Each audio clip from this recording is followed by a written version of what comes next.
नमस्कार साथियों, आप सभी का हमारे YouTube चैनल कृषि का ऑनलाइन क्लासेस में हार्दिक स्वागत है। साथियों, इस समय हम दीक्षा ऐप पर निष्ठा 3.0 एफएलएन कोर्स कर रहे हैं और ये कोर्स 12 हैं। इस बार जो प्रश्नोत्तरी है उसमें बहुत सारे चेंज आए हैं। चेंज ये है कि प्रश्नोत्तरी में को हम केवल 3 अटेम्प्ट में कर सकते हैं। दूसरी बात यह है कि जो भी प्रश्न हैं, अगर आप एक बार अटेम्प्ट करते हैं और दोबारा से जब दूसरे अटेम्प्ट करते हैं तो वो प्रश्न अलग होते हैं, वो सेम नहीं होते हैं, यानी अलग अलग प्रश्न होंगे। तो साथियों, आप इस आंसर की का सहारा ले सकते हैं।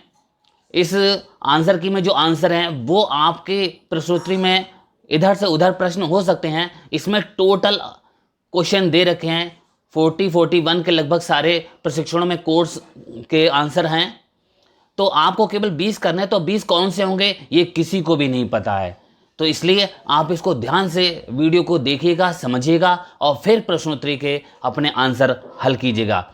और अगर आपने हमारा चैनल सब्सक्राइब नहीं किया है तो प्लीज़ सब्सक्राइब कर लीजिएगा, जिससे हम जो भी वीडियो आगे जो भी प्रशिक्षण होने हैं और अपनी महत्वपूर्ण वीडियो हम डालते भी रहते हैं, तो जो भी हम अपनी YouTube चैनल पर वीडियो अपलोड करेंगे उसका नोटिफिकेशन आपके YouTube पर आ जाएगा। तो इसलिए आज ही सब्सक्राइब कर लें और यदि आपको अच्छी लगती है तो प्लीज़ शेयर भी करते रहें। और आइए देखते हैं निष्ठा 3.0 एफएलएन कोर्स की आंसर की। प्रश्न है, रचनात्मकता के लिए निम्नलिखित में से किस उपकरण का उपयोग किया जा सकता है? इसका सही ऑप्शन है टक्स पेंट। अगला प्रश्न, टक्स मैथ है। जी हाँ, ये क्या है? ये खेल है। अगला प्रश्न है, खाली जगह का अर्थ वर्ग, आकार, आयु के संदर्भ में विविधता, सांस्कृतिक संदर्भ, सामाजिक आर्थिक स्थिति, लिंग, सीमांतता, भौगोलिक स्थिति और प्रौद्योगिकी की उपलब्धता, पहुंच है। इसका सही उत्तर है जनसांख्यिकीय। अगला प्रश्न, ईसीसीई अधिगम के अनुभवों में प्रौद्योगिकी के कार्यान्वयन की प्रक्रिया को विभिन्न दृष्टिकोणों से देखा जा सकता है। ये खाली जगह हो सकते हैं, क्या हो सकते हैं? समष्टि स्तर, मध्य स्तर और सूक्ष्म स्तर पर। अगला प्रश्न है, एनईपी 2020 वर्ष खाली जगह तक प्राथमिक विद्यालय में सार्वभौमिक बुनियादी साक्षरता और संख्यात्मकता प्राप्त करने की सिफारिश करता है। तो साथियों, जो एनईपी 2020 सिफारिश करता है वो 2025 तक की सिफारिश करता है। अगला प्रश्न, यदि कोई स्कूल अपने छात्रों के वास्तविक अध्ययन समय को कम किए बिना दोहरी पाली प्रणाली अपनाता है तो उसे क्या कहा जाता है? तो उसे कहते हैं क्षमता वृद्धि। अगला प्रश्न है, ऑनलाइन पाठ्यक्रम प्रोत्साहित करता है। जी हाँ, ये ऑप्शन इसमें दे रखे हैं, तो जो ऑप्शन है उसमें इसका सही जो उत्तर है वो है फर्स्ट, सेकेंड एंड फोर्थ। अगला प्रश्न है, आईसीटी में तुल्यकालीन के साथ साथ अतुल्यकालीन सीखने के अवसरों की पेशकश करने की क्षमता है। जो सबसे उपयुक्त है वो है जीवन पर्यंत अधिगम बनाए रखना।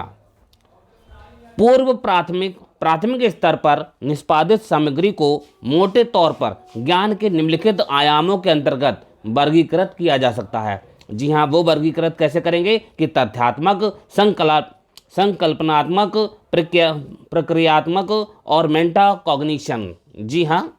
अगला प्रश्न है, पक्षियों, जानवरों और विभिन्न प्राकृतिक ऑडियो की विभिन्न ध्वनियों को सिखाने के लिए उपयोग किए जाने वाला सबसे उपयुक्त संसाधन है। जी हाँ, इसका सही आंसर है ऑडियो स्रोत।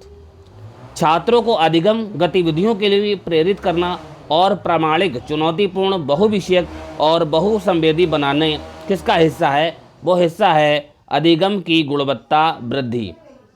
अगला प्रश्न, स्वयं की फुल फॉर्म क्या है? पूर्ण रूप क्या है? तो इसका आंसर है study ways of active learning for young aspiring minds. अगला प्रश्न है, टक्स गणित क्या है? जी हाँ, ये टक्स गणित जो है वो एक गणित सॉफ्टवेयर है। खाली जगह किस स्तर पर निष्पादित सामग्री में पढ़ने, लिखने और अंकगणित के लिए तत्परता शामिल हो सकती है? इसका सही उत्तर है पूर्व प्राथमिक और प्राथमिक। एनईपी 2020 के केंद्रीय क्षेत्रों में से एक बुनियादी साक्षरता और संख्यात्मकता यानी जो FLN है जो हमेशा से किसका केंद्र था? जी हाँ, ये हमेशा केंद्र रहा है पूर्व प्राथमिक और प्राथमिक शिक्षा का। MOOC मूक का फुल फॉर्म क्या है? तो इसका फुल फॉर्म जो है वो है मैसिव ओपन ऑनलाइन कोर्स। अगला प्रश्न, निम्नलिखित में से किस मीडिया प्लेटफॉर्म का उपयोग प्रक्रियात्मक ज्ञान आयाम में वृद्धि के लिए नहीं किया जा सकता है? जी हाँ, इसका सही उत्तर है टेक्स्ट पार्ट। टेक्स्ट यानी पाठ। ICT को एकीकृत करते समय विचार किए जाने वाले मापदंड क्या हैं? तो वो मापदंड है सामग्री की प्रकृति, आधारभूत संरचना और मानव संसाधन शिक्षा शास्त्र। अगला प्रश्न, शिक्षार्थी के आयाम जिन्हें ICT का उपयोग करने के लिए समझने की आवश्यकता है वे क्या हैं? जी, इसका सही ऑप्शन है जनसांख्यिकीय, संज्ञानात्मक, प्रभावशाली, सामाजिक और शारीरिक। अगला प्रश्न है, सूक्ष्म स्तर इंगित करता है? जी हाँ, किसको इंगित करता है? वो करता है वास्तविक कक्षा का वह स्तर जहाँ शिक्षण अधिगम होता है। अगला प्रश्न है, किसको विशेष आवश्यकता वाले बच्चों के मध्य अपनाया नहीं जा सकता? जी हाँ, विशेष आवश्यकता वाले बच्चों के मध्य जो है मुद्रित सामग्री अपनाई नहीं जा सकती। अगला प्रश्न है, बच्चे खाली जगह के संपर्क में आने पर असुरक्षित स्थितियों में आ जाते हैं? यानी बच्चे किसके संपर्क में आने पर असुरक्षित स्थितियों में आ जाते हैं? वो है आंसर हानिकारक और शोषक साइट। ऐसे वातावरण का विश्लेषण, जी हाँ, ऐसा कौन सा वातावरण विश्लेषण करता है जिसमें एक ICT सक्षम शिक्षण अधिगम प्रक्रिया संचालित होती है? इसका सही उत्तर है संदर्भ। अगला प्रश्न है, एजुकेटिव इट भी एक ऐसा ओपन स्रोत टूल है जो किस स्तर के बच्चों के लिए गेम है? तो वो आंसर है इसका सही प्राथमिक स्तर। शिक्षण अधिगम में ICT एकीकरण का अर्थ है? जी हाँ, जब इस तरीके का प्रश्न आएगा तो अब इसका जो ऑप्शन आए हैं उसके हिसाब से इसका सही आंसर है सेकेंड, थर्ड एंड फोर्थ।